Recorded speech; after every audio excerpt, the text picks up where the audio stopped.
Sekarang kita coba masuk ke ayat yang pertama. Qala radhiyallahu anhu wa nafa'na bihi wa bi ulumihi wa asrarihi fid dunya wal akhirati amin. Kulluka syirkun khafi. Kulluka syirkun khafi. Semuamu itu syirik yang halus. Gimana ya? Semuamu itu syirik yang halus. Nah, ini matan kecil. Sekarang kita bincang tentang 3 kata. Kulluka syirkun khafi. Stop di situ. Semuamu syirik yang khafi. Apa semuamu? Kamu terdiri daripada zat, sifat, fi'il, dan karya. Kan? Kita ini mengaku bahwa kita punya zat, dan punya sifat, dan punya fi'il, dan punya karya.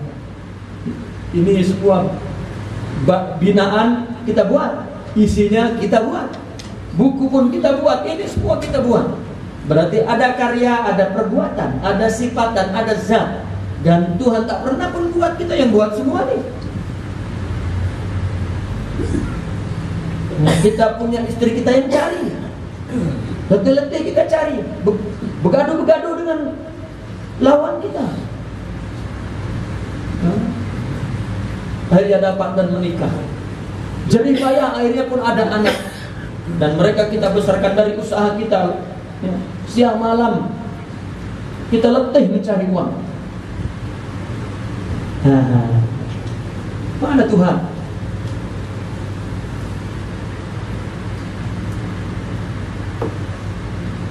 Itu sebab yang menghalangi Tuhan yang paling besar adalah diri kita. Padahal semuanya Allah yang ciptakan manusia, bukan pencipta dan tidak mencipta. Katakan secara akal manusia hanya menggunakan, hatta dirinya pun dia gunakan untuk dirinya. Kalau tangan Allah lumpuhkan, baru boleh kita gunakan. Hari-hari kita begini, kemudian Allah lumpuhkan. Tanganku, Allah stroke pula semua. Baru semuanya dari Allah. Sebelumnya dari aku. Kita sayang anak istri wafat. Aku kira kau tak wafat. Rupanya wafat pula. Ya. Kalau mereka yang wafat, kita pula yang wafat. Mau apa?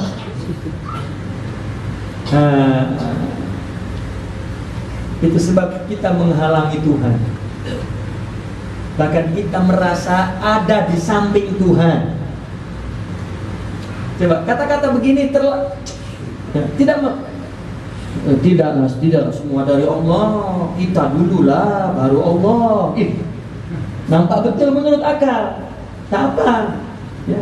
Jangan disalahkan dulu, itu dah betul lah. Kalau masih bawa-bawa Allah. Ada yang tak bawa Allah langsung. Itu masih betul. Kita dululah buat, baru Allah. Takkan semua dari Allah. Nah, hati-hati. Nah, ini kena tidak pernah punya warisan tauhid. Ya. Ilmu tauhid mungkin tak banyak pun baca ilmu, jadi dia betul-betul hanya akal yang kosong daripada ilmu. Ya. Apa yang kita dulu baru Allah? Apa coba? Ada. Pikir baik-baik sebelum cakap. Orang yang tak mengaji tak apa cakap begitu. Kita orang mengaji. Apa sesuatu yang kita dulu baru Allah apa? Istri, saya dulu cari baru Allah bagi. Terus takdir mencari itu siapa yang buat? Allah buat. Ya sudah. Berarti Allah dulu baru Allah. Kita tak ada. Akan kembali ke tauhid sufi, bahwa kita bayangan Allah selesai. Oh, berarti kita tak buat apa-apa. Untuk apa kita diciptakan? Untuk tahu Allah lah pada diri kamu. Untuk apa pula jawabnya? Ya. Terkadang orang berpikir begitu. Kalau semua ada Jabariyah lah.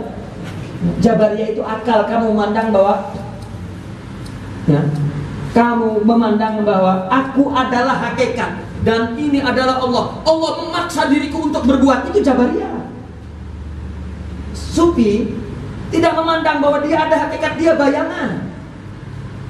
Perbedaannya orang Jabariyah, dia memandang bahwa seperti rakyat dipaksa oleh raja. Maknanya ada dua hakikat, yang kekuasaan Tuhan memaksa kekuasaan rakyat atau manusia itu.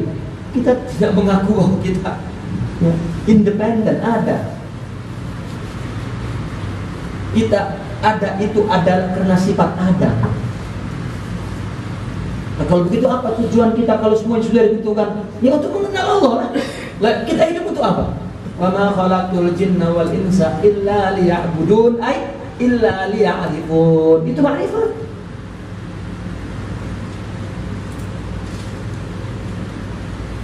Ya, untuk apa Allah ciptakan kafir? Tanya lagi. Lalu Allah ciptakan muslim untuk apa? Ya, kita muslim agar mengenal Allah. Tanpa orang kafir kamu tidak mengenal Allah. Apakah kita nikmat tanpa orang kafir? Justru kita ini jadi muslim nikmat, bangga karena ada orang kafir. Seperti bagaimana kita ini taat nikmat karena ada orang maksiat. Orang kaya kenapa dia merasa bahagia? Karena dia tengok ada orang yang tidak kaya. Kalau semua kaya malah kita tidak bahagia. Kita carilah ini semua kaya. Hatta kita berumah tangga dengan istri, kalau tak begaduh-gaduh tak nikmat. Maka kalau kita tak begaduh dengan istri, tak lama kita tak begaduh. Begaduhlah fresh. Tak ada hidup itu. Nah, seperti itu. Jadi bukan Jabariyah. Jabariyah itu kita dipaksa Tuhan. Kita tak ada. Semuanya dari Allah. Makanya tauhid tadi dari Allah, dengan Allah. Coba tauhid. Allah qiyam di nafsi. Allah berdiri sendiri kita. Jika kita berdiri dengan Allah, adakah yang dari kita? Atau kita dulu baru Allah?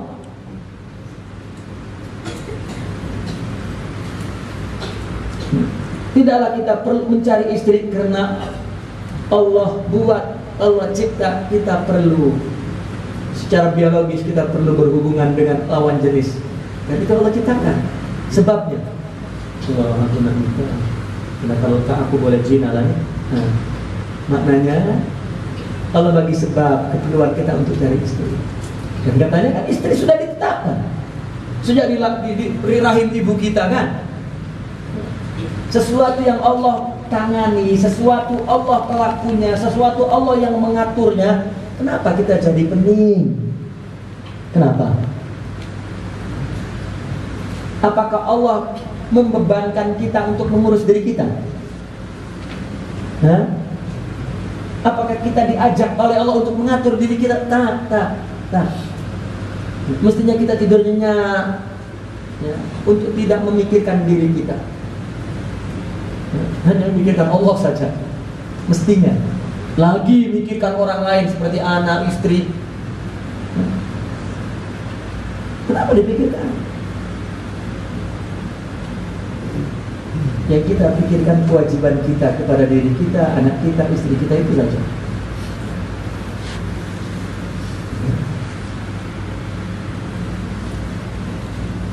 Nah, ini hidup dengan akalnya, bukan hidup dengan rohaninya.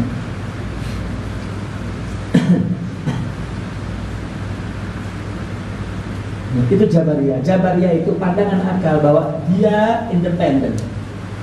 Ada dua hakikat, aku dan Allah. Dan aku dipaksa Allah. Terus akumu dari mana? Akal tak sampai ke situ.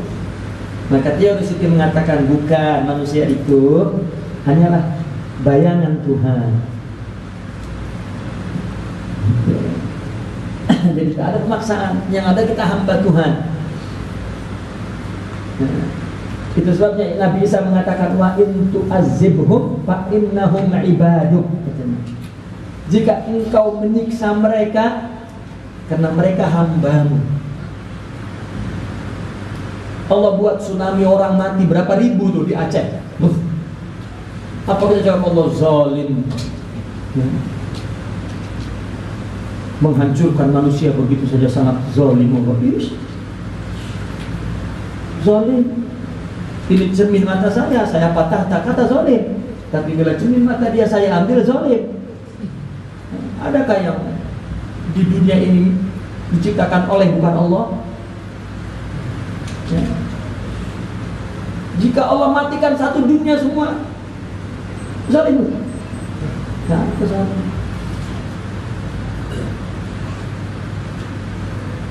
Karena kita hanyalah ciptaan, tidak berdiri sendiri. Itu ada ayat, innallaha la yughayyiru ma biqaumin hatta yughayyiru ma bi anfusihim.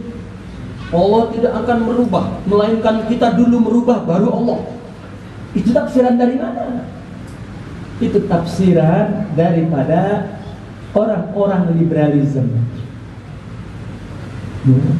Itu disebarkan ke seluruh otak Nusantara. Padahal ayat itu mengatakan innallaha la yughayyiru ma min nikmatin alladzi a'tahumullah. Tafsirannya begitu. Ada ayat lain yang menjelaskan yang lebih jelas. Allah tidak akan merubah nikmat menjadi musibah selama engkau mengimani Allah. Allah tengah menjelaskan bahwa Allah membalas buruk akan atas keburukan, baik atas kebaikan. Itu saja. Innallaha la yughayyiru ma, yang dirubah adalah ma ini sesuatu yang di dalamnya min nikmatin, nikmat yang Allah berikan. Artinya Allah berikan air tidak akan menjadi musibah bagimu. Air itu air nikmat, bisa jadi kebanjiran. Allah boleh air ini menimpamu